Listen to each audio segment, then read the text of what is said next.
Bisa mulai ya Mas ya? Monggo, monggo. Ya. Assalamualaikum warahmatullahi wabarakatuh.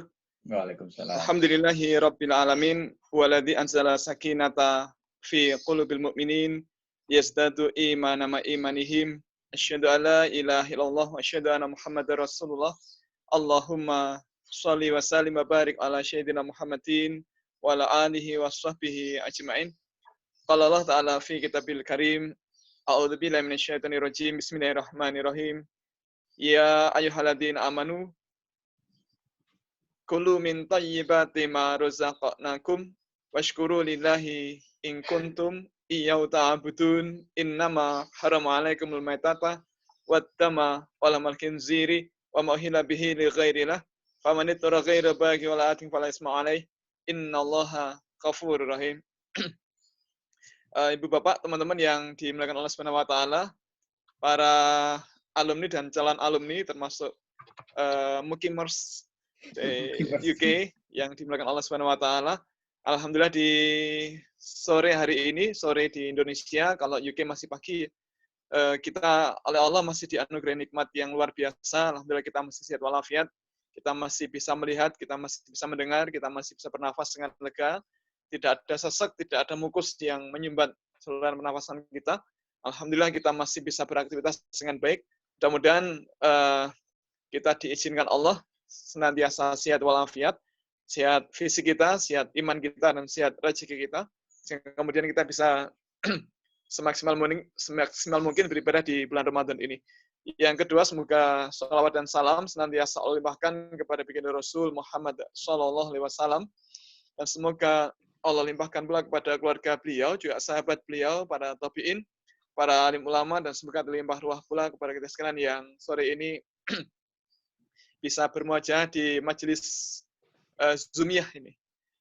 Ibu bapak, mas-mas, mbak-mbak yang dimuliakan Allah Subhanahu wa taala, saya senang sekali diberi kesempatan sama Mas Dono, ini kakak pertama saya, Mas Dono. Saya dulu di IR, itu 1 jam perjalanan ke selatan dari Glasgow. 2010 saya masuk 26 Februari 2010. Kenapa tepat tanggal 26? Ingat terus karena tanggal 26 Februari itu tanggal lahir anak saya yang pertama. Nah, kemudian Maret 2013 selesai pulang. Sore ini kita akan sedikit berbincang mengenai hubungannya puasa dan makanan kita begitu. Karena kita semua umat Islam ini kan oleh Allah diperintahkan untuk melaksanakan ibadah puasa. Saya ingat dulu ketika masih sekolah, kebetulan sempat merasakan puasa saat summer di UK. Pas masuk ruang dekan itu ada asisten dekan baru makan begitu. Kemudian buru-buru dia menutup piring beliau, kemudian minta maaf ke saya. Terus saya nanya, loh kenapa kok minta maaf? Ya karena kan kamu baru puasa. Iya puasa. Terus emang kenapa? Nanti saya ganggu. Oh enggak ganggu. Saya puasa bukan karena nggak punya uang, tapi karena Allah itu meminta saya untuk berpuasa, dan dengan puasa itu saya bisa mengendalikan mata saya, bisa mengendalikan pikiran saya, bisa mengendalikan jari saya. Bahkan kalau kerja di lab, saya bisa fokus. Siang nggak perlu mikir makan siang, nggak perlu mikir lunch time. Langsung aja terusan begitu. Istirahat ya istirahat jenak, kemudian bangkit lagi ke lab lagi. Terus dia mengatakan begini, emang kuat? Ya kuat, nggak ada masalah. Kamu nggak apa-apa? Ya nggak apa-apa. Terus kalau puasa mulai jam berapa? Ya mulai terbit fajar sampai sunset begitu. What? Dia mungkin terpana karena merasa, lah waktu itu ketika puncak summer dan subuh itu kalau di Glasgow 2:30 pagi, adzan maghrib itu waktu itu 10:30 malam. Mungkin mikir kok suwe banget ya. Tapi nyatanya nggak apa-apa. Saya bilang saya masih sehat sampai sekarang, nggak ada masalah. Nah, jadi alhamdulillah kita oleh Allah diizinkan sekarang masih bisa menikmati puasa. Mudah-mudahan puasa kita di tahun ini lebih berkualitas karena kita work from home, jadi bisa memaksimalkan ibadah bersama keluarga kita. Kalau kemarin-kemarin barangkali sering keluar, sekarang ini banyak fokus di rumah, jadi lebih banyak bisa ibadah dengan keluarga. Bapak Ibu yang kami hormati dan yang dimuliakan Allah Subhanahu wa taala, Rasul pernah bersabda dalam sebuah hadis yang disampaikan oleh Abu Hurairah, dalam hadis yang diriwayatkan oleh Imam Bukhari, beliau mengatakan, Rasulullah mengatakan bahwa barang siapa berpuasa tetapi tidak meninggalkan kata-kata yang dusta dan beramal dengannya, beramal kejahatan dengannya, maka Allah merasa tidak perlu dia meninggalkan lapar dan dahaganya. Jadi kalau kita puasa tetapi tidak meninggalkan kata-kata yang dusta, tetap berkata-kata yang tidak baik, share hoax dan seterusnya, kemudian melakukan perbuatan yang tidak baik, yang jahat, maka Allah merasa tidak perlu kita meninggalkan lapar dan dahaganya. Nah, berkata-kata yang tidak baik saja tidak boleh, ya mungkin puasanya sah, tetapi pahalanya habis barangkali. Nah, apalagi kalau kemudian kita mengkonsumsi makanan yang tidak dihalalkan Allah Subhanahu wa taala. Nah, Rasul mengatakan bahwa perkara yang halal itu jelas dan yang haram juga jelas. Tapi di antara keduanya ada yang sama-sama dan tidak banyak orang tahu. Nah, Mas Cipto saya kira paham betul babi kemana saja karena beliau kan industri dari hulu ke hilir, produk-produk yang digunakan manusia saya yakin lebih hafal daripada saya, tetapi saya berasumsi ini masih ada beberapa yang tidak atau tidak berkecimpung di bidang kimia atau bahan-bahan olahan dari binatang dan seterusnya. Maka mari kita bahas. Rasul menjelaskan perkara yang halal itu jelas, yang haram juga jelas.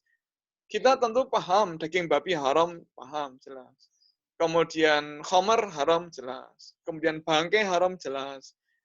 Darah haram jelas. Tetapi kalau sudah sampai ke olahan seperti gelatin, lecithin, emulsifier, ini barangkali tidak banyak orang yang tahu. Nah, sore ini kita akan berbincang-bincang khusus mengenai babi. Kita akan belajar dari binatang yang unik ini.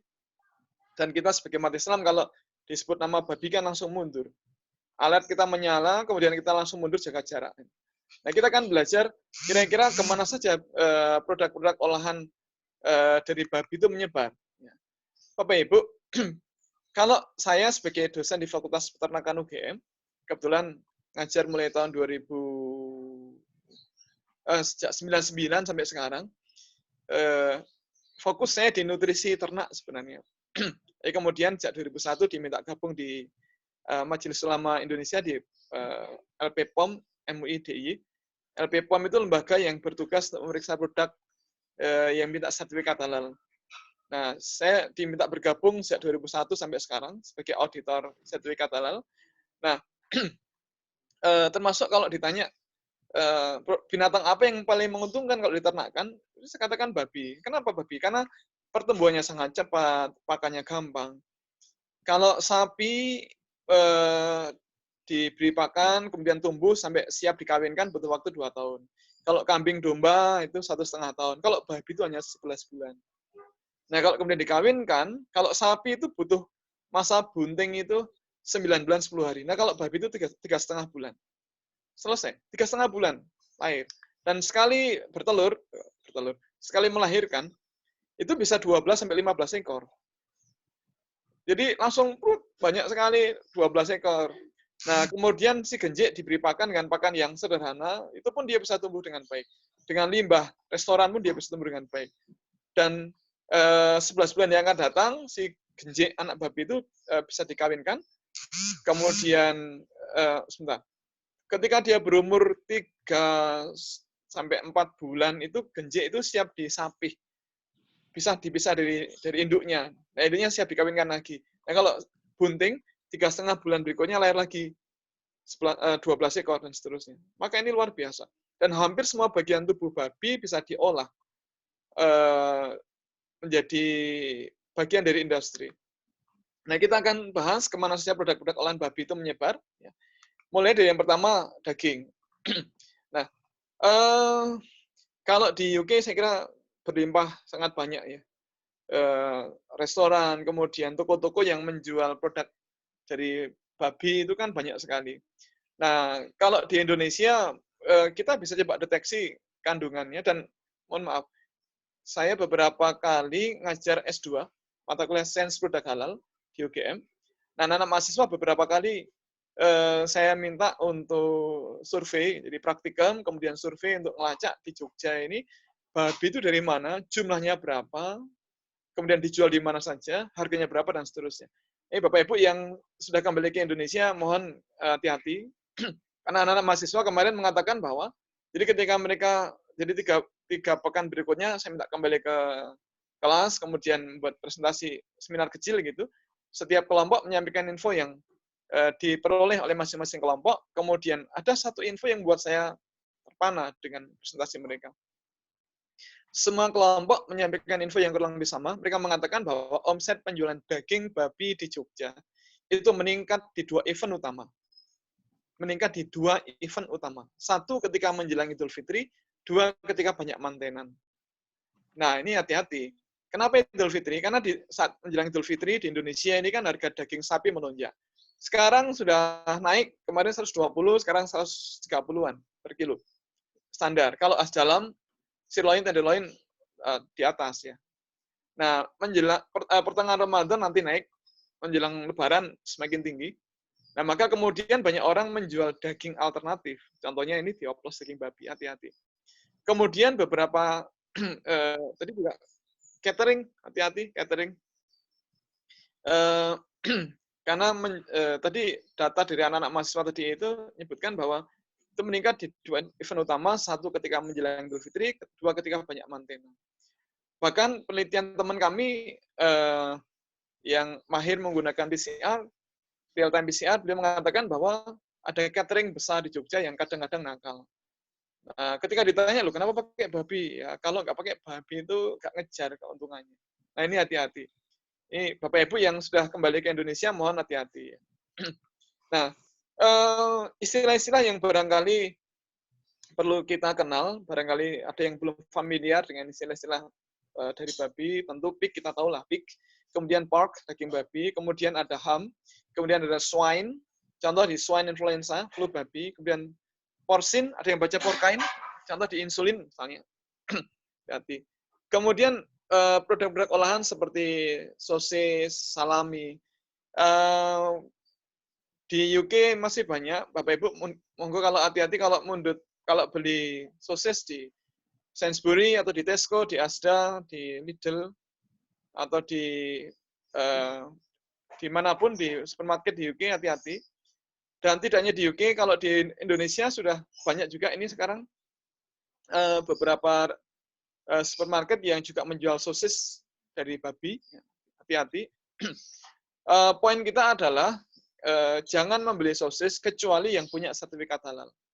Nah, kalau di halal shop di UK, di ASEAN Halal atau di produk-produk atau toko-toko halal, saya kira tersedia. Kalau di Manchester saya kira banyak ya. Manchester kan masjidnya banyak, orang Islamnya banyak ya. Apalagi di Birmingham berlimpah. Nah, kalau di Indonesia mohon kalau beli sosis, beli salami, frankfurter, hati-hati. Jangan pernah membeli sosis, salami, frankfurter kecuali yang punya sertifikat halal. Hati-hati. Kemudian Bapak Ibu, lemak babi kemana? Nah ini lemak babi bisa diolah untuk campuran bakso dan bakmi. Nah ini mohon berhati-hati kalau beli mie instan, baik di Tesco, di Asda, Sainsbury, Lidl ataupun yang lain. Saya ini familiarnya yang di Scotland, kalau di England nggak begitu hafal. Nah mohon hati-hati. Kalau membeli mie instan, kadang-kadang kita berpikir, mie instan kan bakmi tuh, instant noodle. Nah, tetapi hati-hati, kadang-kadang ada tulisan beef extract, berarti kan ekstrak daging sapi. Nah, itu daging sapinya dari sapi yang disembelih secara syar'i apa tidak? Beef extract saja itu tidak bisa kita konsumsi, kecuali kalau punya sertifikat halal. Apalagi beef extract, kemudian chicken extract, meskipun itu chicken, tetapi kalau tidak punya sertifikat halal, tidak ada jaminan bahwa itu dari ayam yang disembelih secara syar'i. Apalagi kalau bacon ekstrak, lebih harus kita perhatikan. Boleh. Kemudian di mie instan, pasca gempa besar di Jogja dulu, kebetulan saya dapat tugas dari Rektor UGM untuk jadi koordinator posko Indo UGM peduli gempa di Bantul. Saya pegang 31 titik relawan di Bantul, di lokasi gempa waktu itu. Nah, kita rutin ada briefing. Kemudian ketika briefing, itu ada mahasiswa yang menyampaikan ini ada mie instan bantuan dari Cina. Di kemasan itu ada, saya baca ada tulisan, itu kan diterjemahkan dalam bahasa Indonesia, diterjemahkan sebagai lemak. Nah, insting kita berpikir, lemak itu kan bisa nabati, bisa hewani. Kalau di UK kan kita bisa ngecek, ini kalau ada logo suitability for vegetarian atau vegan, oke lah gitu ya. Bapak Ibu, kalau ada logo suitability untuk vegetarian atau vegan, oke lah, aman ya. Atau kayak gambar daun, ada tulisan vegan atau vegetarian, oke lah. Berarti bahannya atau lemaknya itu bukan dari lemak hewani, tapi lemak nabati. Nah, Bapak Ibu, kalau waktu itu kan ada tulisan lemak. Nah, jadi lemak bisa nabati, bisa hewani. Kemudian stikernya saya lepas, kletek gitu dilepas. Ternyata tulisan aslinya itu bukan fat, bukan, tetapi refined lard, lemak babi yang dirafinasi, yang dimurnikan. Berarti itu murni lemak babi. Nah, ini hati-hati. Kemudian kue dan roti, hati-hati Bapak Ibu. Lemak babi bahasa Inggrisnya lard. Kadang ada tulisan pig fat, tapi istilah khasnya adalah lard, L-A-R-D.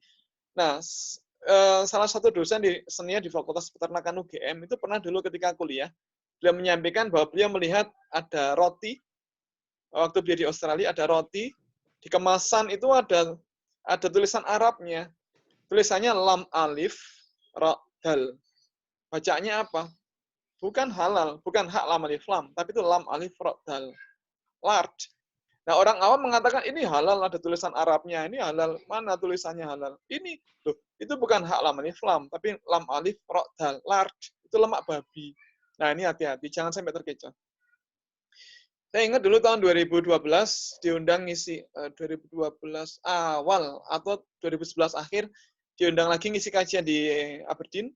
Ketika di kendaraan teman-teman yang jemput itu pernah cerita begini, Mas Anung, tolong nanti disampaikan disinggung sedikit mengenai lard. Kenapa, Mas? Karena gini, di Aberdeen kan kita sering ada pengajian rutin. Kan banyak orang-orang dari teman-teman ahli minyak itu yang mukim di Aberdeen kan. Nah, kita pengajiannya muter. Nah, pernah satu ketika dulu tuan rumah itu membuat roti dengan campuran lard. Nah, saya ingatkan malah marah. Dikiranya sentimen, aduh kok jadi emosi. Nah, iya kita singgung bahwa yang namanya lard, lemak babi itu tidak boleh kita tambahkan. Lemak babi atau lard kadang kalau di toko-toko itu kadang disandingkan dengan keju, dengan margarin, dengan mentega, butter. Kemudian dari lemak itu bisa diolah jadi bahan pengemulsi, contohnya lecithin. Bapak Ibu, kalau di UK kita agak beruntung karena selain logo halal itu ada logo tadi vegetarian atau vegan atau vegetarian. Nah, contoh yang perlu kita cermati ini kaitannya dengan lecithin atau bahan pengemulsi. Kalau di UK, di Eropa atau di Australia, kalau di kemasan ada tulisan lecithin, kita harus hati-hati. Kenapa? Karena sumbernya tidak jelas. Kalau ada tulisan lecithin, kemudian ada logo vegetarian, maka insya Allah aman. Berarti bahan pengemulsi tadi, contohnya lecithin tadi, dibuat bukan dari lemak binatang, tapi lemak nabati. Nah, tapi kalau tidak ada logo suitability for vegetarian atau vegan, hati-hati. Kalau lecithin, sebagai bahan pengemulsi kan dibuat umumnya dari asam lemak. Asam lemak itu dihidrolisis dari lemak. Berarti bisa lemak nabati, bisa lemak hewani. Nah, kalau dari lemak nabati, contohnya kedelai, oke. Nah, kalau di lemak nabati, hampir selalu ditulisi soya atau soy lecithin. Jadi kalau tulisannya soya atau soy lecithin atau soja lecithin, aman, berarti kedelai. Tapi kalau tidak ada tulisan soya atau soy, hati-hati. Atau tidak ada logo vegetarian, hati-hati. Nah, kadang di kemasan tidak ditulis lecithin, tapi menggunakan kode I, huruf E. Sempat jadi rumor, ada hoax menyebutkan bahwa kode E adalah kode babi. Sempat rame itu viral di Facebook tahun 2010 sampai 2011 itu sangat rame, sangat masif waktu itu orang menyebarkan berita es krim Magnum itu pakai babi. Nah, terus saya lacak waktu itu siapa penyebarnya, karena banyak sekali orang yang nanya ke fanpage Mas Bihalal, karena waktu itu saya mengelola fanpage Mas Bihalal 2009 sampai 2012. banyak sekali waktu itu pertanyaan mengenai apakah betul ini White Coffee Luwak dan Magnum itu pakai babi. Karena ada orang mengatakan ini pakai babi. Nah, pertanyaannya sama, banyak sekali waktu itu. Nah, kemudian karena agak risih, kemudian saya lacak siapa sih penyebar informasi ini, ternyata ada seorang pemuda ahli IT dari Bekasi membuat tulisan yang mengatakan bahwa ini dia membelikan anaknya es krim Magnum begitu. Kemudian, maaf ini saya sebut merek apa-apa. Nah, kemudian dia mengatakan, ternyata ini ada babinya. Nah, kemudian yang bersangkutan saya kontak per telepon, waktu itu masih di IR. Nah, saya nanya, Ustadz, mohon maaf, kok Ustadz membuat tulisan ini, apakah Ustadz yakin ini pakai babi? Oh iya, saya yakin, karena es krim ini ternyata pakai babi. Terus saya nanya, Ustadz, mohon maaf, apakah Ustadz bekerja di Unilever? Oh tidak, saya tidak kerja di Unilever. Apakah Ustadz bekerja di LP POM MUI untuk sertifikat halal sehingga kemudian mengetahui ternyata pakai babi? Oh tidak, saya bukan auditor LP POM. Apakah Ustadz kerja di Badan POM sehingga kemudian mengetahui pakai babi? Oh tidak. Oh tidak. Apakah Ustadz sempat uji petik menggunakan PCR misalnya atau GCMS atau pakai yang lain, FTIR atau yang lain, kemudian mengetahui ketika uji petik ternyata pakai babi? Oh tidak loh. Sebentar. Ustadz tidak bekerja di Unilever, tidak bekerja di Badan POM, tidak kerja di LPPOM MUI, tidak uji petik. Lalu dari mana kok bisa tahu kalau pakai babi? Karena saya, kata beliau, saya melihat ada kode babi tercetak di kemasan. Oh, kode babi apa itu? Itu kode E471, 472 itu kan kode babi. Saya, ya Allah ya Rabbi, Ustaz, mohon maaf. Mohon maaf Ustaz, itu bukan kode babi. Tapi itu kode bahan tambahan pangan. Nah, dia mengatakan, wah ini sekarang ada konspirasi global, umat Islam ditipu. Oh, sebentar Ustaz, maaf Ustaz. Ustaz, dapat infonya dari mana? Kalau itu dari babi. Ya, karena saya dapat info dari Dr. Muhammad Amjad Khan yang kerja di US Medical Research Institute di Amerika yang mengatakan itu adalah kode babi. Dia ketemu dengan Syekh Syahib yang kerja di lembaga serupa Badan POM di kota Pezal di Perancis dan seterusnya. Saya bilang, Ustaz, mohon maaf, itu hoax, Ustaz. Oh, ini benar, dan seterusnya. Ustaz, mohon maaf, cobalah dilacak di Google. Siapa itu Amjad Khan? Nanti saya akan ketemu. Nah, kemudian dia lacak, ternyata betul. Nah, ternyata hoax. Hati-hati.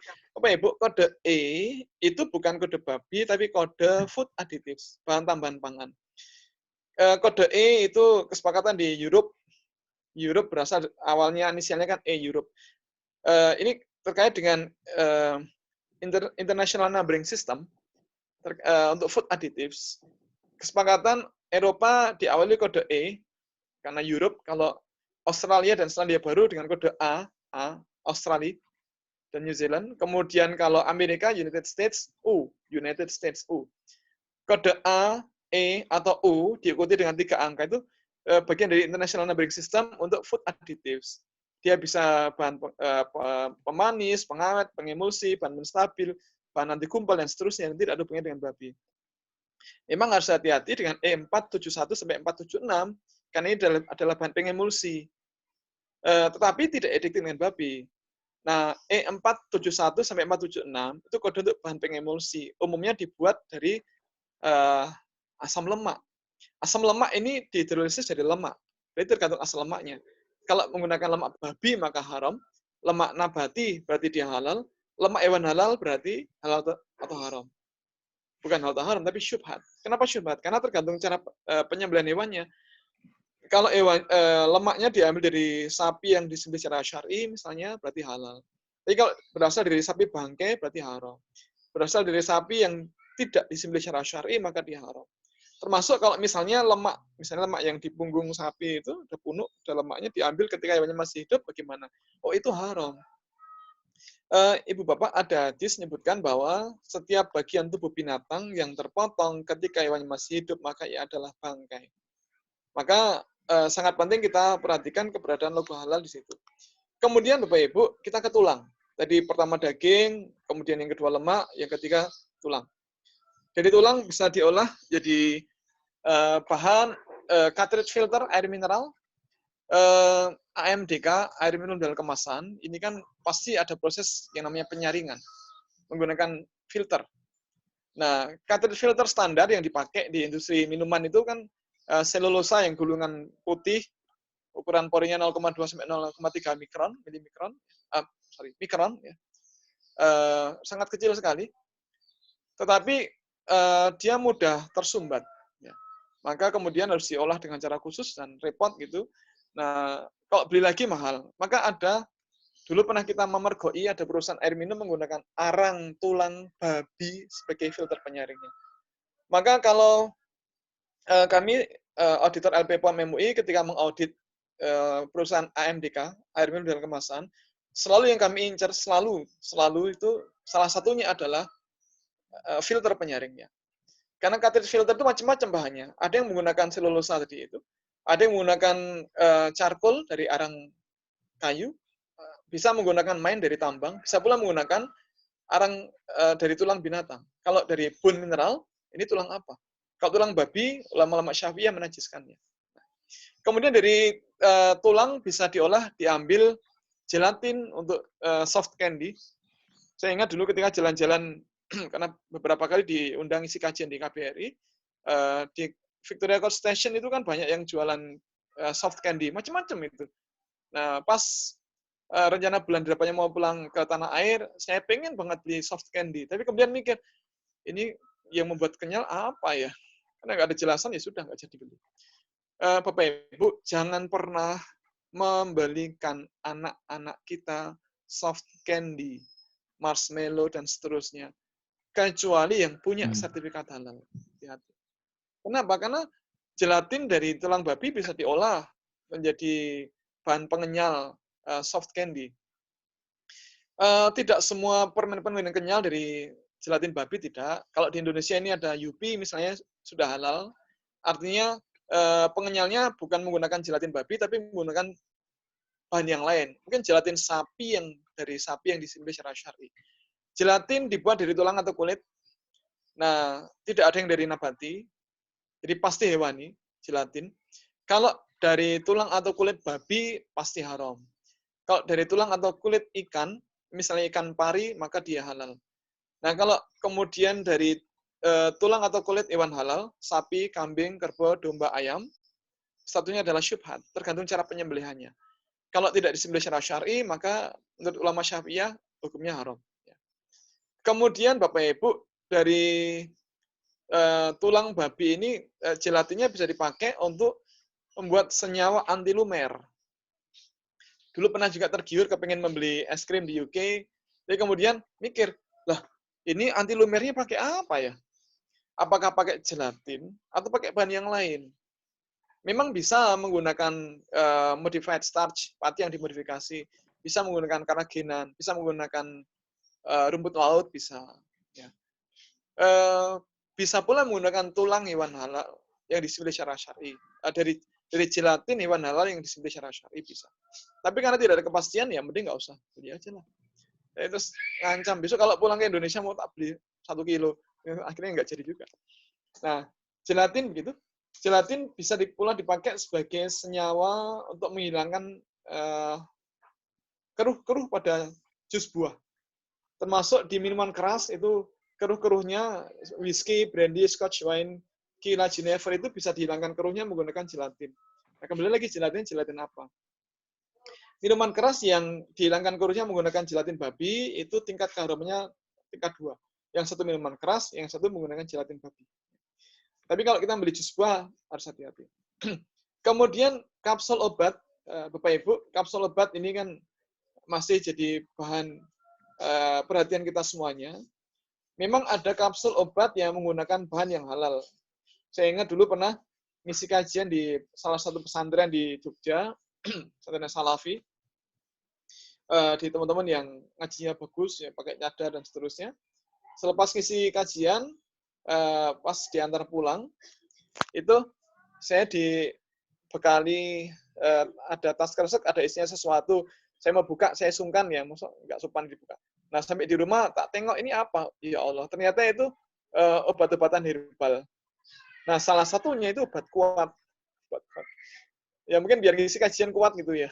Nah, kemudian ya Allah, kok pakai kapsul ya? Ini kalau pakai kapsul gelatin babi nggak bisa tak minum. Ini kemudian tak cermati lagi ada keterangan di kemasan kapsul memiliki sertifikat halal nomor sekian sekian sekian. Alhamdulillah, berarti bisa dipakai.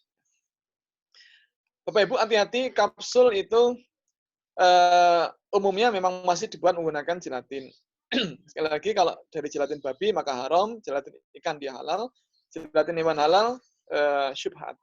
Alhamdulillah sejak tahun 2001, 2002, 2003 di Indonesia sudah ada beberapa industri kapsul yang memiliki sertifikat halal. Yang saya ingat, saya nggak tahu yang sekarang, saya ingat dulu ada PT Kapsul Gel Indonesia, Kapsul Indosejahtera, dan yang lain-lain.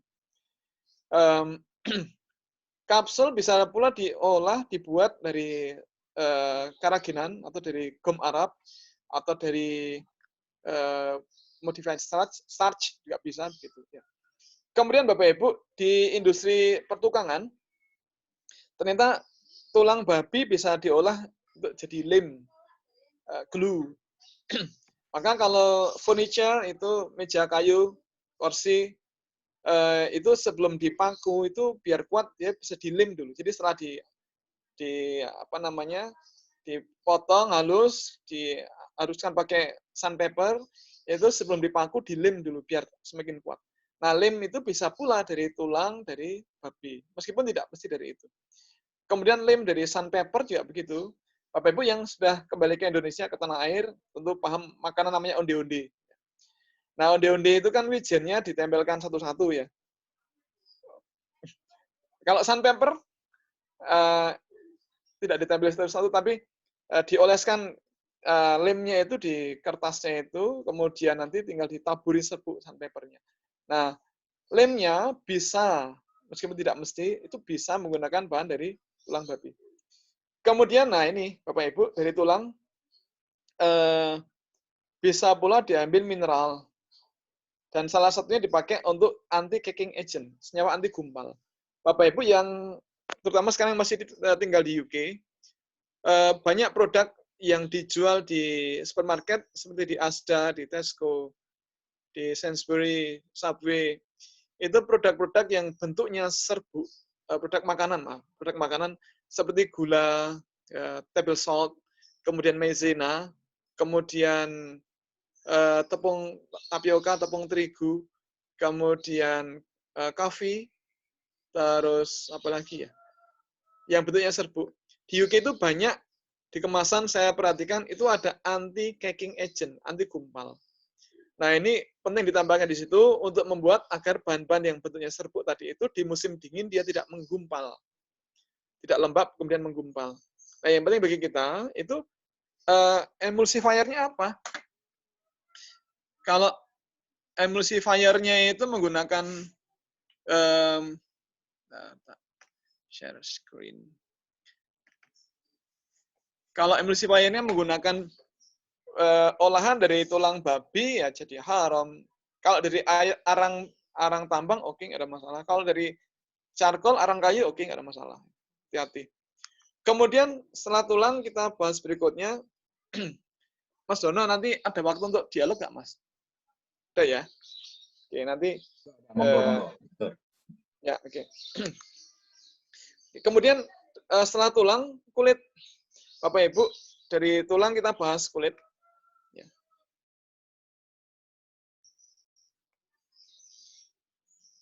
Kulit babi ini bisa diolah menjadi bahan sepatu, tas, kemudian dompet, kemudian casing HP, ikat pinggang, kemudian ya ini kan macam leather handicraft. Mungkin juga sarung tangan golf itu mungkin juga itu ya. Ada banyak produk yang ternyata diolah dari kulit babi.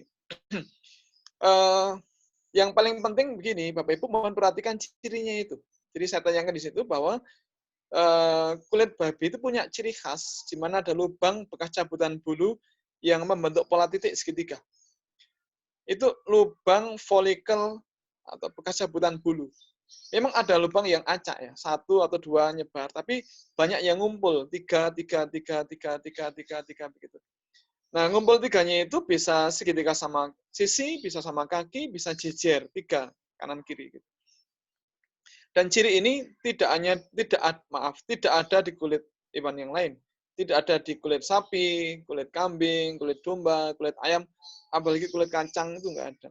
Ini hanya ada di kulit babi. Nah, pertama kali saya kenal ini, ya Allah ya Rabbi, Masya Allah. Begini caranya Allah itu menginformasikan ke kita bahwa ini loh, kayak gini loh kulit babi itu cirinya. Nah, saya double check ke teman dosen di Akademi Kulit, dia mengatakan, iya memang betul Pak, itu kalau kulit babi punya ciri khas semacam itu. Ada beberapa merek sepatu di UK maupun di tanah air yang juga membuat sepatu dari kulit babi. Ini perlu nyebut merek apa enggak ya Mas ya? Atau enggak usah ya?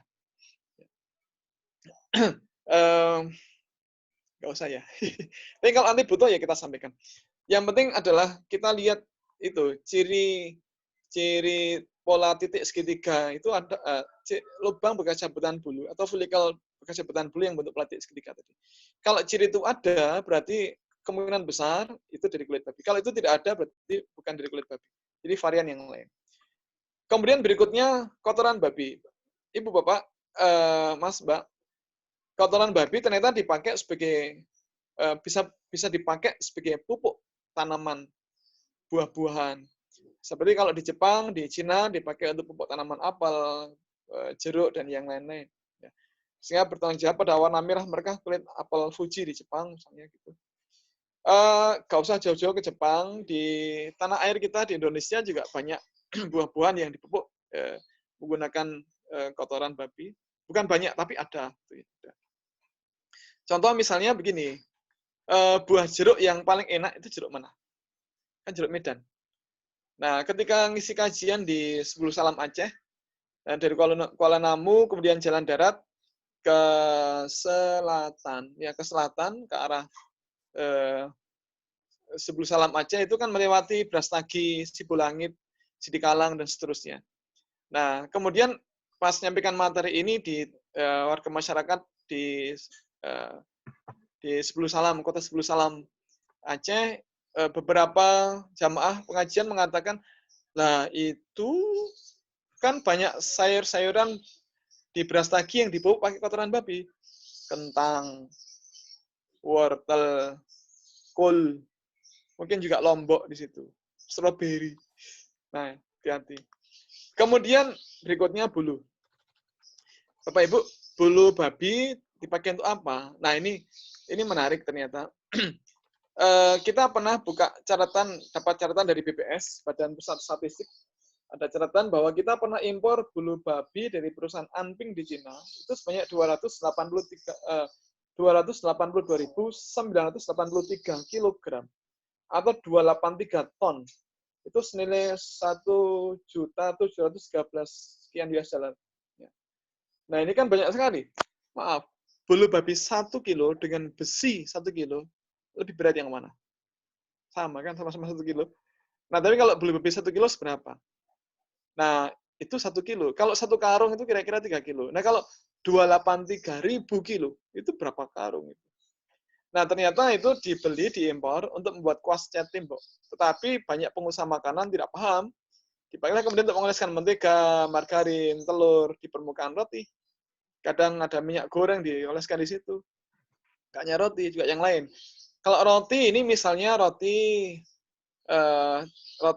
martabak manis ya, terang bulan, atau kastengel, kadang klaper tart, atau ini sosis bakar, iga bakar, jagung bakar, udang bakar, kemudian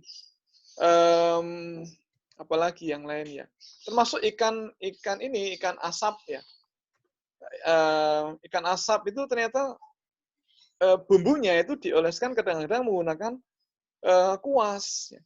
Karena pernah ketika ada seminar di Manado, ada teman alumni UGM yang tahu kalau kami itu ada seminar di sana, kemudian dijemput, diajak muter-muter, masuk waktu acara makan malam, yuk cari makan yang halal. Hati-hati kalau di sini itu nyari makan agak susah katanya. Karena mayoritas non-muslim, maka nyari makanan halal itu susah. Biar aman kita ke ini aja, kita ke ikan asap. Saya pikir, wah ini luar biasa. Manado itu kan ikan asapnya terkenal enak sekali. Nah, kemudian setelah sampai, kita lihat, ya Allah, penampilan sangat indah. Ada kakap merah, ada cakalang, ada yang macam-macam itu, penampilan sangat indah. Baru diasap gitu. Nah, kemudian pas mau pesan, saya bilang, sebentar. Nah, saya tak nanya dulu ke ibunya, ini halal atau tidak. Nah, teman tadi mengatakan, kebetulan dia mu'alaf. Ya. Oh, itu ibunya pakai jilbab kok, halal. Sebentar, Mas. Saya nanya, Bu, maaf, mau nanya, Bu. Saya pengen beli ikannya, tetapi maaf, itu bumbunya sampai di tubuh ikannya gimana caranya ya, Bu? Ikannya dicelupkan atau bumbunya dioleskan? Oh, dioleskan, Pak. Oh, olesnya pakai apa? Itu pakai kuas. Saya lihat, ya Allah ya Rabbi, itu kuasnya khas, kuas dari bulu babi. Nah, maka kemudian dia terkena najis gitu. Nah, maka mohon ini hati-hati. Apakah semua bulu kuas untuk cat tembok dan kuas untuk cat makanan itu kuas untuk bumbu makanan pasti dari babi? Tidak. Sekarang di Indonesia sudah banyak kuas-kuas dari plastik polyester. Kebetulan tadi juga sempat jalan-jalan ke beberapa supermarket ya. Salah satunya ke SACE, S Hardware. Sudah ada banyak sekarang kuas-kuas plastik polyester. Ada yang mereknya Ken Master, ada Celery, ada merek S, ACE, ada merek King Origin, ada merek Celery, ada merek Taktik. Itu dari bahan plastik polyester, aman. Tapi yang dijual di toko bahan bangunan, itu masih banyak yang menggunakan bahan dari bulu binatang. Nah, kalau bulu binatang dari binatang apa? Nah, kalau kita perhatikan impor tadi dari Cina sebanyak itu, maka kemungkinan besar bulu kuas yang dipakai dari bulu babi. Apakah tidak mungkin dari bulu yang lain, misalnya bulu kuda? Mungkin, tapi kok sedikit ya. Maaf, kalau babi itu kan dikonsumsi dalam jumlah yang sangat banyak oleh orang-orang di Cina. Dan bulu jadi limbah. Maka wajar kalau kemudian mereka bingung, ini bagaimana ini bulu ini jadi limbah. Nah, kemudian ketemu, jadikan kuas saja. Kalau kuda, di mana ada kuda yang disembelih dalam jumlah banyak, dimakan dagingnya. Apalagi kuda itu kan seratnya tebal. Kalau babi kan lembut sekali, empuk. Kalau kuda itu tebal. Saya ingat dulu waktu pas mau pulang for good ke Indonesia, di London sempat ada kehebohan. Ya. Kehebohannya adalah di beef burger itu ada partikel daging kuda yang disinggung bukan mengenai halal atau haramnya, tetapi ada partikel daging kuda di situ. Padahal judulnya beef burger, tapi kok ada itu. Sempat ramai di UK tahun 2013 awal, sekitar Januari atau Februari waktu itu. Ya. Nah, Bapak Ibu, bagaimana cara ngecek kalau kita punya usaha catering atau usaha bakery atau usaha makanan yang menggunakan kuas, alat bantu kuas? Ini bagaimana cara memastikan ini kuasnya ini dari bulu binatang atau dari plastik? Ya. Caranya gampang. Tidak kemudian kuasnya digoyang-goyang, oing oing oing, oh berarti dari babi. Oh, tidak begitu. Tapi kita perhatikan, kita ada beberapa cara untuk mengidentifikasi atau memastikan ini dari bulu binatang atau dari plastik. Yang pertama, Bapak Ibu, cabut satu helai bulu kuasnya. Kemudian kita bakar. Perhatikan asapnya. Masih ingat ya kita ya, kalau anak-anak mahasiswa demo di jalan raya, membakar ban mobil itu, asapnya warnanya apa? Kan hitam pasti. Kenapa hitam? Karena ban mobil itu kan bahan anorganik. Asapnya pasti hitam. Kemudian plastik di rumah kita kalau kita bakar, asapnya warnanya apa? Hitam. Meskipun plastiknya warnanya biru, kalau dibakar asapnya hitam. Kemudian, tetapi kalau ini kita membakar daun-daunan, misalnya ini ibu nyapu sampah daun-daunan, kalau dibakar asapnya warnanya apa? Kan mesti putih, karena dia bahan organik. Contoh lain misalnya ini sate kambing, sate ayam, tongseng, gulai, itu asapnya warnanya apa? Pasti putih, karena bahan organik. Atau barangkali ada kita lihat tetangga kita jadi konsumen produk herbal, itu rokok. Rokok kan produk herbal dari tembakau. Asapnya warnanya apa? Kan pasti putih, karena bahan organik, dari daun tanaman. Nah kalau asapnya hitam, kemungkinan dia bukan dari bahan organik. Kemungkinan itu daun plastik barangkali. Jadi kita cabut satu helai bulunya, kemudian kita bakar, kita perhatikan asapnya. Kalau asapnya hitam dan baunya seperti plastik yang kebakar, berarti dia plastik. Jadi kalau asapnya warnanya putih dan baunya seperti rambut kita yang kebakar, ini berarti dia bulu binatang. 2. Yang ketiga, kita perhatikan warna bulunya. Kalau buatan pabrik, itu satu adonan pewarna, satu adonan cat atau pewarna bulu, itu pasti seragam. Putih semua, seragam. Tapi kalau bulu binatang, tidak seragam. Contohnya itu yang kita tayangkan. Yang itu ada yang kuning, agak kecoklatan, agak putih, agak hitam, tidak seragam. Kalau buatan pabrik pasti seragam, satu adonan pewarna. Kemudian yang keempat, ukuran ketebalan atau ketipisan bulunya beda. Kalau buatan pabrik, itu dari pangkal ke ujung itu tipisnya sama. Kalau buatan Allah, pangkalnya tebal, ujungnya tipis. Kemudian ukuran panjang pendeknya juga beda. Kalau buatan pabrik itu dicetak panjang, kemudian dipapak, dipotong. Maka ukurannya sama. Kalau bulu binatang tidak seragam. Sama juga kalau kita umrah atau haji, kemudian pulang haji, waktu selesai umrah atau haji, kita tahallul, cukur gundul. Yang laki-laki cukur gundul. Karena Rasul mendoakan ketika beliau dimintai oleh sahabat, setelah selesai umrah, kemudian tahallul, kebetulan sahabat yang bertanya itu kan tidak dicukur gundul. Beliau minta ke Rasul untuk mendoakan. Nah, Rasul kemudian berdoa, ya Allah, barokahlah orang yang cukur gundul. Nah, mendengar itu, sahabat tadi, ya Rasul, saya kan nggak gundul. Saya juga didoakan. Nah, Rasul kemudian berdoa lagi, ya Allah, barokahlah orang yang dicukur gundul. Terus sampai 3 kali. Nah, baru yang keempat, kemudian beliau mendoakan, ya Allah, barokahlah orang yang cukur tapi tidak gundul. Nah, Bapak Ibu, kalau kita cukur habis, cukur gundul, Pak Cipto itu cukur pun enggak tuh itu. Nah, cukur terus berarti tiap hari. Ya, nah, Pak. Ya, itu ngider sampo tenan. Ya teman kantor saya ada yang begitu. Dia mengatakan, Pak Noh enak banget, Pak. Enak banget. Gini tuh enak banget. Nah, jadi saya cukur gundul, kemudian ternyata 3 atau 4 bulan berikutnya rambut sudah panjang, ternyata ukurannya tidak sama. Ya. Nah, ternyata bulu binatang begitu, tidak seragam. Nah, gitu. Kemudian, Bapak Ibu, berikutnya nutrien babi.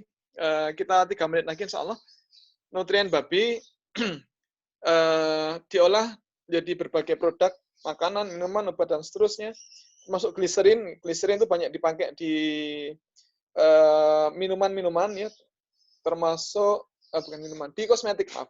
Gliserin banyak dipakai di kosmetik, di hand body lotion, facial lotion, kemudian termasuk di industri kapsul obat, kan ada yang utuh gitu, ada yang sepasang ditanggupkan itu.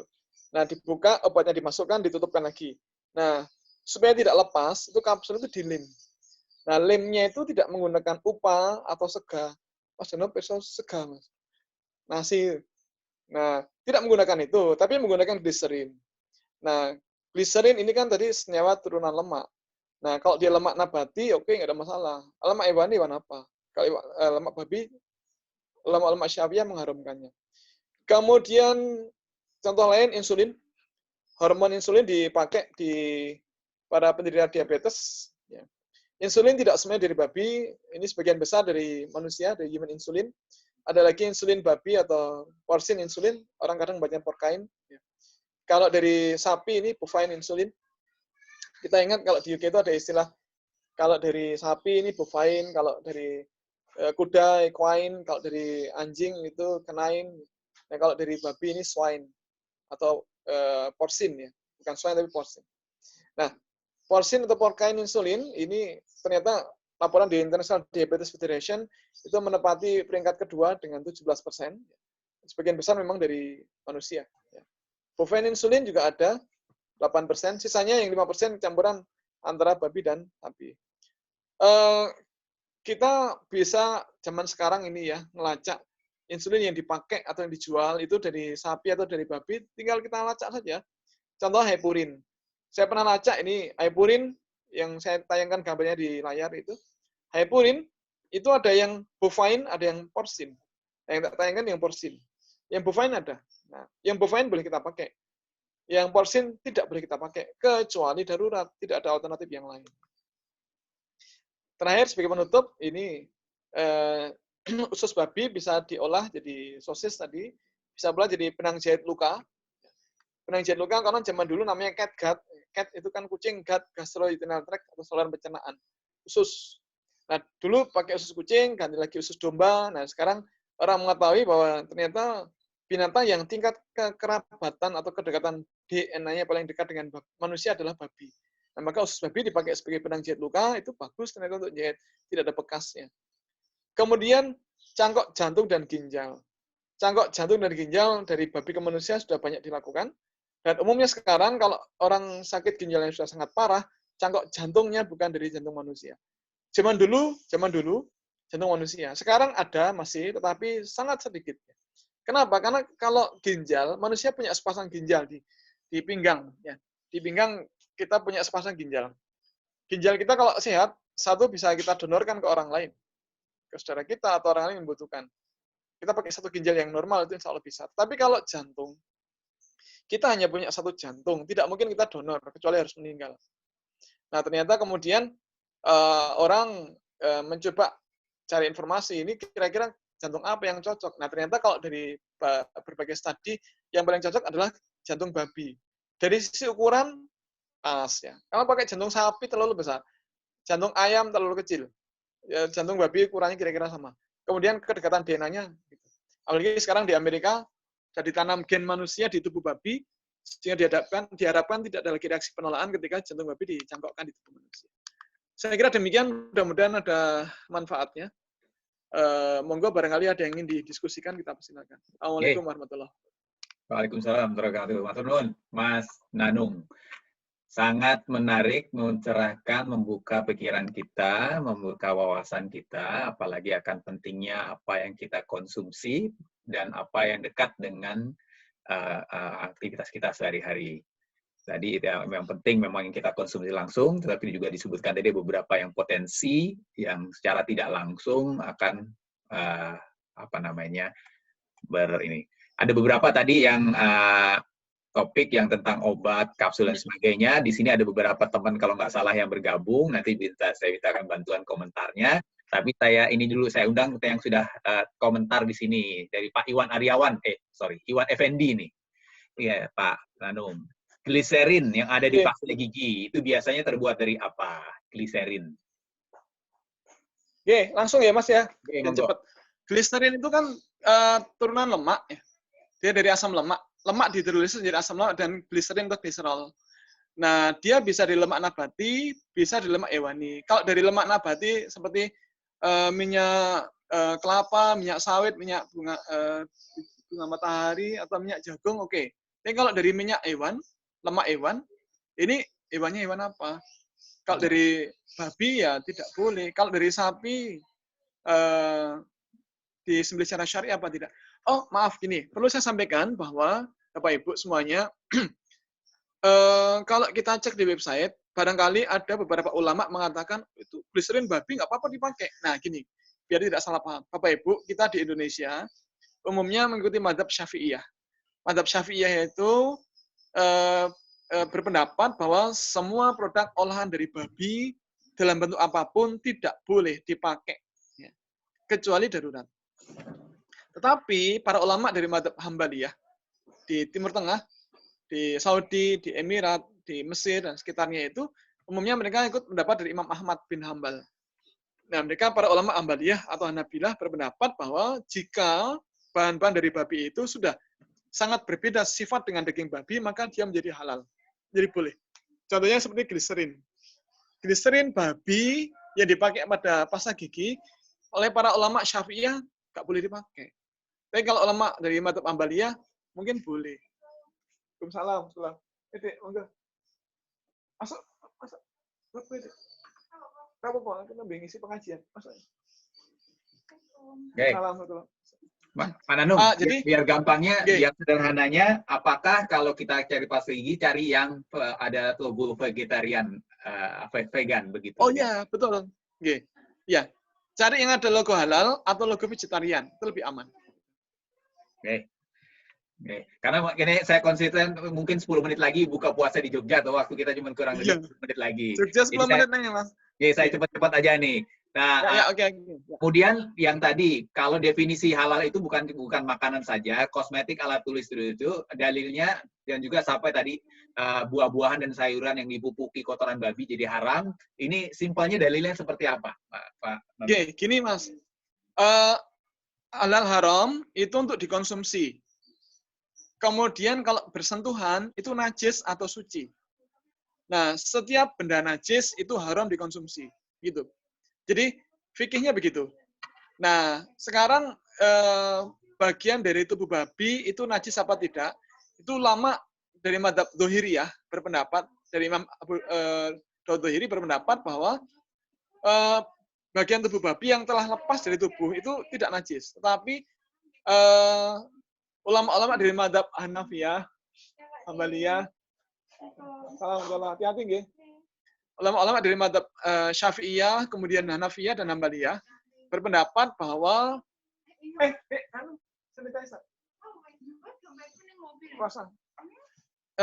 maaf.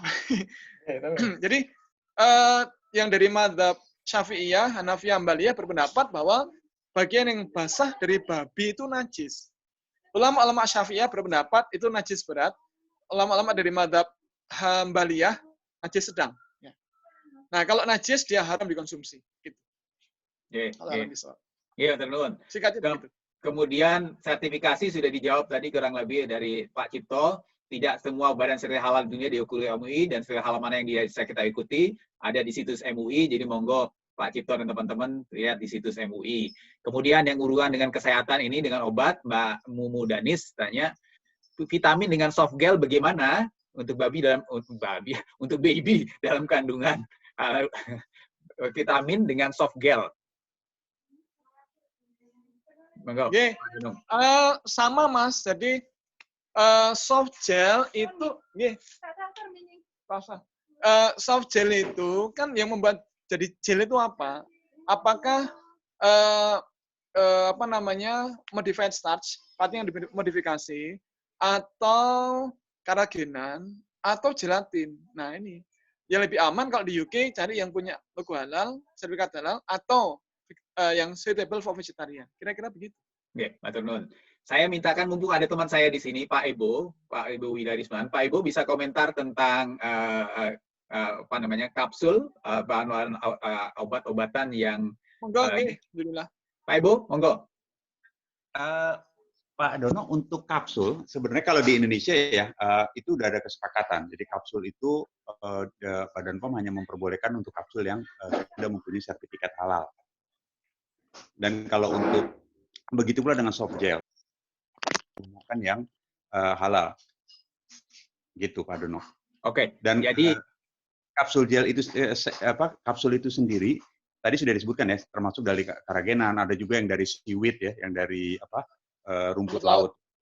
Ya, betul itu gitu.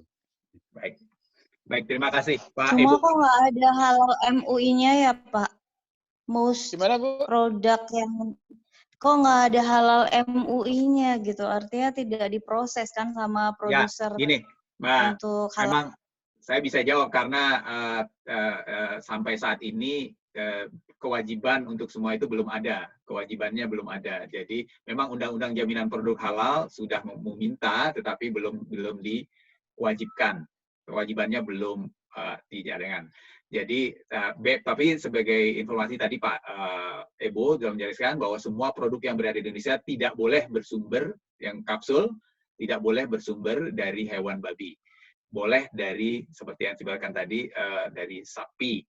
Tapi ada yang tersertifikasi, ada yang belum. Saya sendiri kebetulan saya pernah dekat dengan perusahaan yang tadi disebut bahwa dia memang memproduksi dua, yang satu yang bersertifikasi halal dari MUI dan dari luar negeri, dan satu lagi yang tidak bersertifikasi halal tapi tidak berarti itu haram, tapi belum tersertifikasi saja. Baik, kira-kira waktunya sudah mendekati ini Pak Nanung, mendekati buka puasa. Ada hal lain yang Pak Nanung mau ini? Lain? Ya. Gini, Mas, ini kan tadi saya ngundang beberapa teman ya, yang belum masuk anggota Jamaah Zumiyah. Nanti mohon diingatkan, Mas. Nanti kita diskusinya disambung di situ, di WA Group Jamaah Zumiyah tadi itu. Jadi teman-teman sekalian, Ini insya Allah ini akan kami upload videonya ke Facebook dan YouTube. Nanti bisa diikuti secara keseluruhan bagi yang terlambat ikut. Kemudian Pak Nanung juga anggota di WhatsApp group Jamaah Al-Zumi ya. Terima kasih. Jadi akan diskusinya bisa dilanjutkan di situ. Terima kasih. Terima kasih Pak Nanung, teman-teman yang di Jawa Tengah, Jawa Timur yang sudah mau berbuka. Selamat berbuka puasa. Bismillahirrahmanirrahim. Monggo silakan disiapkan doa terbaik sebelum kita berbuka puasa. Matur nuwun Pak Nanung. Oke, pamit. Waalaikumsalam warahmatullahi wabarakatuh. Waalaikumsalam warahmatullahi wabarakatuh. Teman-teman yang di Jakarta yang belum buka puasa, kita bisa lanjutkan sedikit diskusinya. Kebetulan topiknya sangat menarik ini. Di sini juga ada beberapa teman yang kebetulan saya tahu punya pengetahuan. Seperti makanya saya tadi minta Pak Ebo Widarisman. Pak Ebo ini sahabat saya di perusahaan farmasi yang sudah punya cukup banyak pengalaman di bidang ini, cukup lama dan cukup mengerti. Terus saya lihat siapa lagi yang hadir di sini yang kira-kira lebih mengerti. Oh ya Pak Cipto, tadi Pak Cipto juga Pak Cipto ini kan bekerja di sebuah perusahaan fast moving consumer goods dan pasti mengerti tentang proses produksi dari A sampai Z-nya.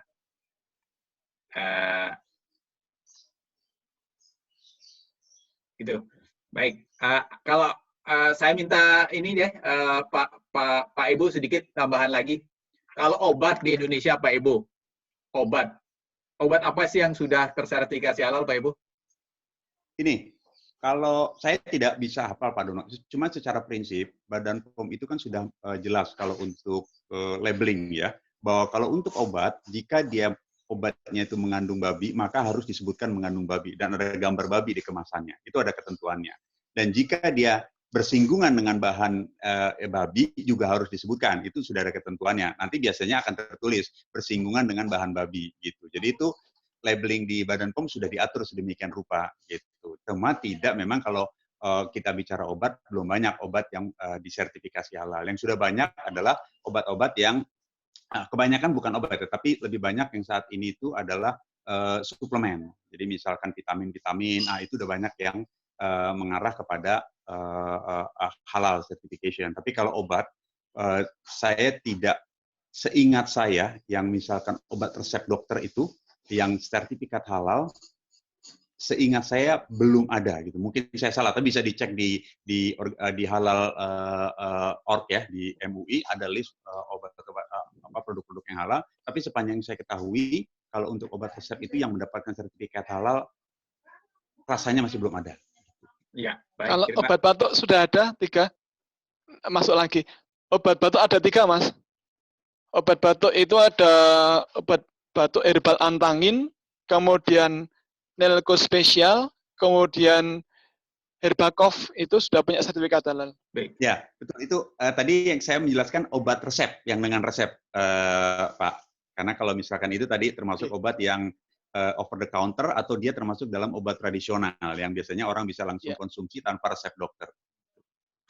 Memang betul saya garis bawahi bahwa yang obat over the counter, obat yang bisa kita beli dari bebas, obat bebas, itu banyak yang sudah bersertifikasi halal, jadi bisa kita pilih yang bersertifikasi halal. Yang dimaksud Pak Ibu tadi adalah obat-obat yang diresepkan oleh dokter. Saya sudah dengar Pak Ibu, yang ada satu perusahaan biosimilar di Surabaya sudah mengeluarkan sebuah produk biosimilar yang bersertifikasi halal. Sudah ada satu obat biosimilar. Ya. Nanti juga akan ada lagi sih perusahaan biosimilar yang akan mengarah ke halal. Itu kalau nggak salah joint venture antara salah satu lokal perusahaan farmasi dengan perusahaan dari Korea. Mereka akan men-set up sistem itu. Ya, itu dia. Itu dia yang saya sebut tadi, perusahaan itu yang sudah mengeluarkan satu produk. Sudah ada. Ya. Betul. Kemudian di sini juga ada sahabat saya, Mbak Santi Kwan. Mbak Santi, boleh Mbak Santi ini ahli dalam bidang tes PCR yang sekarang lagi rame ini, lebih COVID dan sebagainya. Nah, bisa kita mintakan tentang tekniknya untuk bisa nggak mengetes gen atau tracing dari produk-produk yang non halal di produk halal. Teknologinya dengan teknologi apa, Mbak Santi? Ya, Assalamualaikum Pak Dono dan Bapak Ibu sekalian. Aduh, tiba-tiba saya dipanggil ini oleh Maaf. Pak Guru. Belum siap-siap ya. Tapi intinya latar belakang saya memang apoteker, farmasis. Tapi terakhir-terakhir memang berkecimpung di dunia molekuler diagnostik. Menggabungkan dua ilmu yang pernah saya pelajari, ya memang bisa dideteksi lewat beberapa cara sebenarnya teknik analisis halal haram untuk berbagai produk. Kebetulan saya alumni Fakultas Farmasi UGM yang memang halal centernya cukup leading ya di Jogja, digawangi oleh kakak kelas saya Pak Profesor Abdurrahman. Ya, Pak Prof. Abdurrahman, kebetulan kakak kelas saya, tapi udah jauh lebih cepat jadi profesor dibanding saya. Ya, ada beberapa metode untuk deteksi. PCR itu hanya salah satu cara. Jadi kalau untuk PCR nanti kita cari bagian dari gen si misalnya babi begitu yang kita akan deteksi, kita amplifikasi.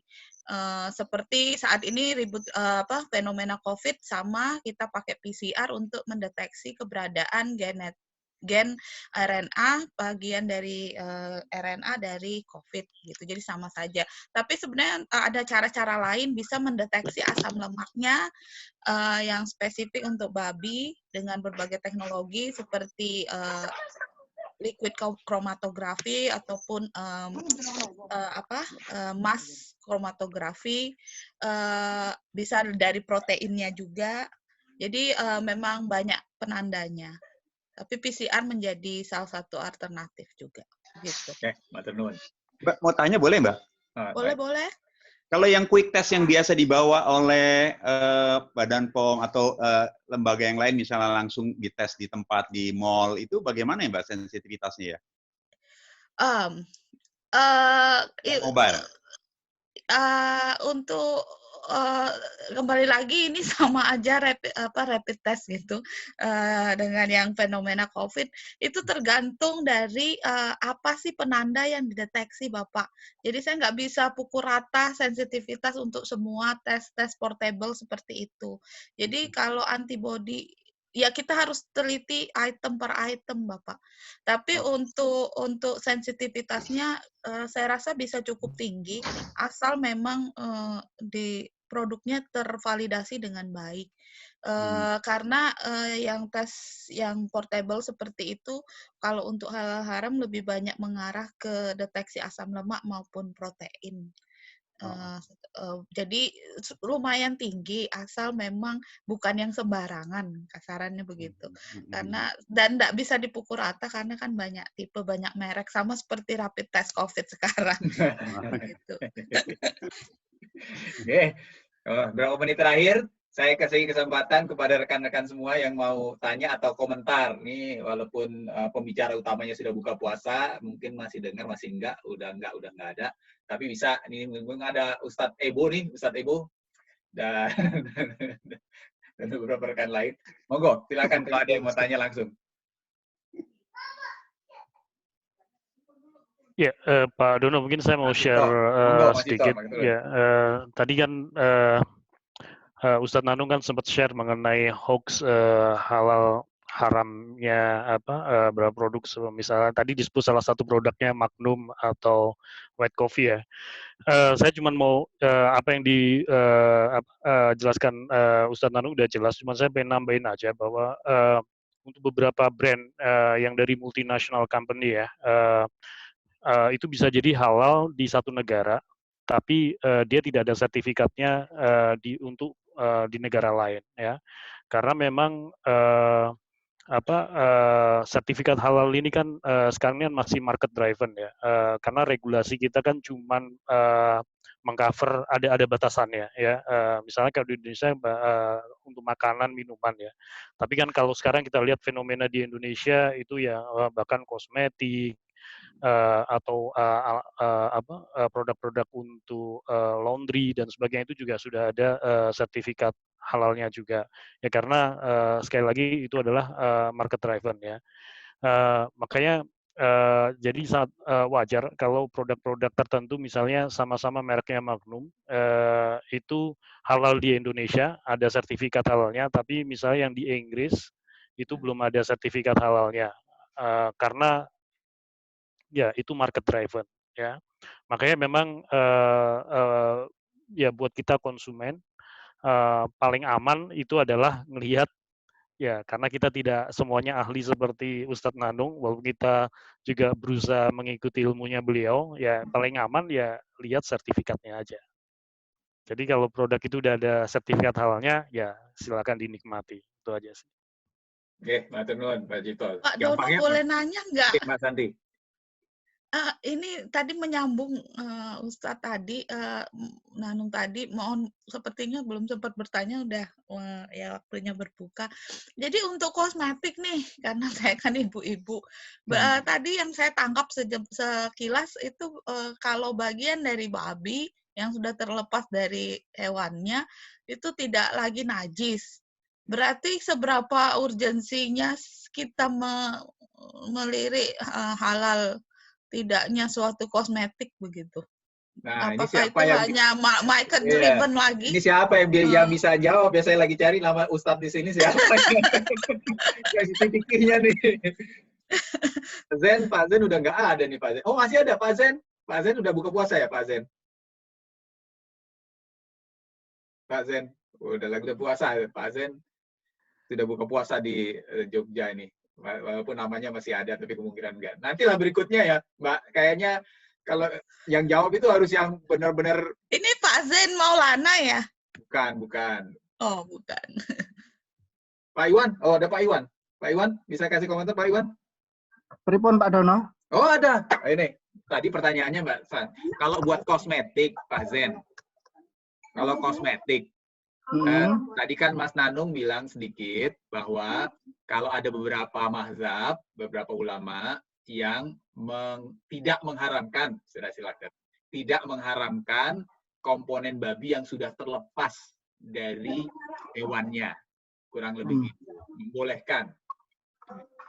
Itu kalau perkaranya ke kosmetik itu gimana kira-kira kehalalannya gitu loh? Mohon maaf, saya sebenarnya spesialisasinya bukan di fikih, jadi tidak begitu paham. Cuman begini saja, sederhananya begini: ketika ada mazhab yang membolehkan, sementara ada mazhab lain yang tidak membolehkan, maka kita lebih amannya itu mengambil jalan tengah bahwa itu adalah syubhat, dan syubhat itu lebih baik dihindari. Gitu. Jadi kalau misalnya kayak sebenarnya daging babi komponen lain selain babi itu kan tadi sudah disebut ada mazhab Abu Dawud Az-Zahiri itu menyatakan yang haram cuman dagingnya, yang lainnya enggak. Tapi itu jumhur ulama mengatakan itu haram. Tapi kalau misalnya ada yang tengah-tengah seperti itu, ada perbedaan pendapat, maka kita amannya mengambil itu sebagai syubhat, dan syubhat itu lebih baik untuk dihindari. Itu aja mungkin secara sederhananya gitu. Matur nuwun, itu sangat jelas. Terima kasih. Terima kasih. Sangat jelas sekali itu penjelasannya. Walaupun bilangnya bukan spesialisasinya, tapi saya kira itu penjelasan yang luar biasa. Terima kasih, Ustadz Zen. Ustadz Zen ini Mbak Santi, ketua pengajian Manchester, nggak tahu tahun berapa sih, lupa. Pokoknya belum lama lah, kurang lebih. Oke. Iya, terima kasih. Oke, saya kira kita sudah mendekati buka puasa di Jakarta dan sekelilingnya. Saya mintakan beberapa teman untuk doa nih. Saya mau minta Pak Ibu lagi, nggak enak, tadi dimarahin lagi loh, minta Pak Ibu minta doa nih. Pak Iwan minta doa dong. Pak Iwan denger nggak nih? Pak Iwan tuh biasa Mas Dono lagi di toilet. Oh, ya. Masih nggak perintahnya di toilet mulu. Iya pasti gitu. Jadinya ini yang dengerin aku. Iya, kita minta Mas April aja. Mas April. Biasanya Mas April ini. Mas April. Ya, saya nggak mau menjawab Pak Ibu lah, saya aja. Mari kita menundukkan hati kita, menundukkan pikiran kita mengingat Allah Subhanahu wa Ta'ala, mengingat kebesarannya, mengingat rahmatnya. Auzubillahi Bismillahirrahmanirrahim. Al-Fatihah. Bismillahirrahmanirrahim. Alhamdulillahirabbil alamin. Arrahmanirrahim. Maliki yaumiddin. Iyyaka na'budu wa iyyaka nasta'in. Ihdinas siratal mustaqim. Siratal ladzina an'amta 'alaihim ghairil maghdubi 'alaihim waladdallin. Di penghujung puasa kita hari ini, marilah kita membacakan ayat kursi agar kita dapat selalu berada di lindungannya. Allahu la ilaha illa huwal hayyul qayyum la ta'khudhuhu sinatun wa la nawm lahu ma fis samawati wa ma fil ard man dzal ladzi yashfa'u indahu illa bi'iznihi ya'lamu ma baina aydihim wa ma khalfahum wa la yuhituna shay'in min ilmihi illa bima syaa وسع كرسي السماوات والأرض ولا يؤوده حفظهما وهو العلي العظيم. بسم الله الرحمن الرحيم. الحمد لله رب العالمين. اللهم صل على محمد وعلى آل محمد كما صليت على إبراهيم وعلى آل إبراهيم في العالمين إنك حميد مجيد. يا الله يا رحمن يا رحيم. يا الله يا الله يا قدوس.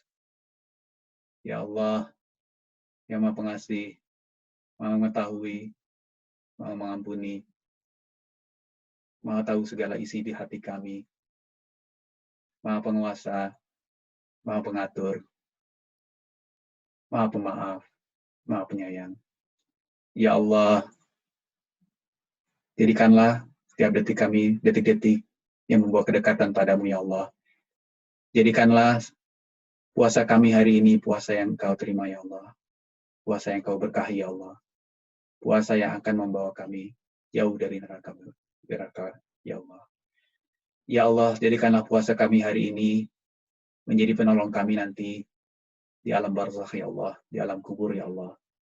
Ya Allah, jadikanlah dahaga kami, dahaga yang baik, ya Allah. Dahaga yang membawa kami dari kesesatan, ya Allah.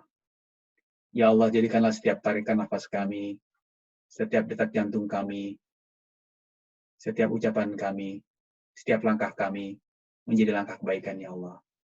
Ya Allah, jadikanlah apa yang ada di sekitar kami menjadi saksi, ya Allah, akan puasa kami hari ini, ya Allah. Jadikanlah apa yang ada sekeliling kami menjadi saksi bahwa kami ingin terus berbuat baik, ingin terus berbakti padamu, ya Allah. Ya Allah, ya Rabbal Alamin, ya Allah, yang Maha mengetahui, Maha mengasihi. Engkau mengetahui apa kebutuhan kami. Engkau mengetahui apa yang kami perlukan. Berikanlah kami kebaikan, ya Allah. Ya Allah, berikanlah kepada orang tua kami, baik masih ada maupun sudah tidak ada, kehidupan, ya Allah, kehidupan yang baik, kehidupan yang baik. Jadikanlah mereka yang sudah tidak ada, lapangkanlah kubur mereka, ya Allah. Berikanlah pada saatnya nanti hitungan yang baik, ya Allah. Berikanlah tempat yang terbaik pada mereka di hari akhir nanti, ya Allah. Ya Allah, berikanlah pada istri kami, suami kami, anak-anak kami kebaikan, ya Allah. Jadikanlah pada mereka kebaikan, masa depan yang baik, ilmu yang bermanfaat, rezeki yang baik. Ya Allah, jadikanlah semua kekuatan kami, kemampuan kami, semua upaya kami menjadi upaya yang barokah, ya Allah. Ya Allah, berikanlah kepada tetangga kami, saudara-saudara kami, adik kakak kami yang sedang sakit, yang sedang kesulitan, berikanlah kemudahan pada mereka, ya Allah. Berikanlah kepada bangsa Indonesia yang sedang kesulitan, berikanlah kepada dunia kita yang sedang kesulitan kepada wabah corona ini, ya Allah, kebaikan, segera keluar dari kesulitan ini, ya Allah. Ya Allah, ya Rabbal Alamin, berikanlah kami hikmah, berikanlah kami sedikit ilmu untuk memahami, melihat semua apa yang terjadi ini, ya Allah.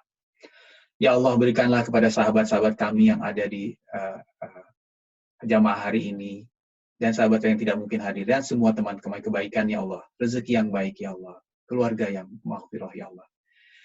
Ya Allah, ya Rabbal Alamin, berikanlah kami waktu, sehingga kami bisa menjalani Ramadan ini dengan baik, sampai akhir Ramadan ya Allah. Berikanlah kami umur yang cukup untuk mencapai akhir Ramadan ya Allah. Ya Allah, berikanlah kami waktu yang cukup dan kekuatan untuk menginjak asmamu saat nanti kami ingin Engkau tarik nyawa kami ya Allah. Jadikanlah kami husnul khotimah ya Allah. Jadikanlah kami husnul khotimah ya Allah. Jadikanlah kami husnul khotimah ya Allah. Rabbana atina fid dunya hasanah wa fil akhirati hasanah wa qina azabannar. Subhana rabbika rabbil izzati amma yasifun wa salamun alal mursalin walhamdulillahi rabbil alamin. Mudah-mudahan doa kita terutama yang sedang berpuasa diterima Allah, insya Allah. Semua kita berpuasa, tapi yang sedang di ujung puasa, saya sangat berharap semua kerendahan hati kita, semua apa yang kita inginkan, semua apa yang menjadi kebutuhan kita, baik yang kita ketahui maupun Allah yang lebih ketahui, akan diberi yang terbaik oleh Allah. Baik, saya selaku host acara hari ini, mengucapkan mohon maaf atau ada kesalahan kata-kata dari semua yang saya juga ucapkan selamat berbuka. Mohon maaf dari istri saya juga di sini, muncul sini. Ya kelihatan nyonya.